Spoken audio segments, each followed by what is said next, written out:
Now have broken out in several cities in Kazakhstan. Thousands of people clashing with police, storming government buildings, protesting the rising gas prices, which virtually doubled overnight. Now, Kazakhstan's president has declared a state of emergency in parts of the country, saying that he would address the legitimate demands, but warning his government will not fall. Senior foreign correspondent Ian Pennell is monitoring the situation from London. He joins us now live for more. You know, Ian, this is a rare sight for Kazakhstan. What do you think is going to happen here with these protests and how folks are reacting and how the government is responding? It's just not normal for this area. Yeah, you're right, Kira. I mean, we forget that after the fall of the Berlin Wall, not all countries turned to Western-style democracy. Many of them have been governed by so-called strongmen, authoritarian leaders. Kazakhstan is certainly one of them. The situation there on the ground, as you say, just developing rapidly. We've seen these mass protests gripping cities across this huge former Soviet country. I mean, Kazakhstan is about the size of Western Europe. The demonstrations, as you say, sparked by this sudden rise in gas prices. Then they spread across the country, even though the government has made a whole bunch of concessions.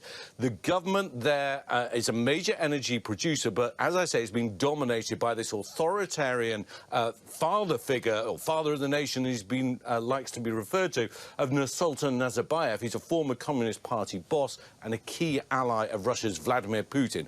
Many other authoritarian leaders across the region are going to be looking at what's going on. No one more closely than Vladimir Putin and the Kremlin, who of course are nervous about the signs of any kind of popular uprising on their doorstep. We saw their reaction with Belarus. Today they're saying they're watching the situation closely and urging other nations not to interfere. Kira?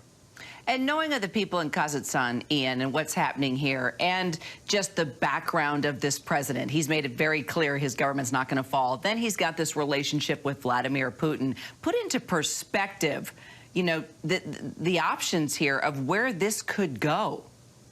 I mean, I think if you like, really, Belarus is the test case. There are two clear directions. Either the protesters gather momentum, and some people are saying online, well, look, this is starting to look like a revolution. I don't think it's there yet. But we've seen unverified video from different towns and cities across Kazakhstan of the police stepping to one side, of the protesters taking over government buildings. Perhaps it gathers momentum. We're now seeing that Nursultan Nazarbayev, who has this, he's a former president, has this position of so-called father of the nation. He's no longer going to be head of the National Security Council, but the current sitting president is saying, basically, I'm not going to go anywhere, and if these protests continue, then he is going to act. Now, that is what we saw from Alexander Lukashenko in Belarus, that the protests gather momentum up to a certain point, and then the regime essentially clamped down with brutality, with mass arrest, with people being killed in custody, and that is the fear that the government then resorts to force to try and enforce its rule. And let's not forget, no authoritarian leader likes to go quietly. This isn't going to be an easy process, and with Russia on one side, China on the other, and a whole bunch of other countries that are ruled by authoritarian leaders around Central Asia, I think everyone is going to be watching this very nervously and wanting to know in which direction this goes. It matters because Kazakhstan is a very important country, not just because of its oil wealth, because of its size, its population. It's an important country in the region, but it also matters because of the signal that it sends to other countries in the region.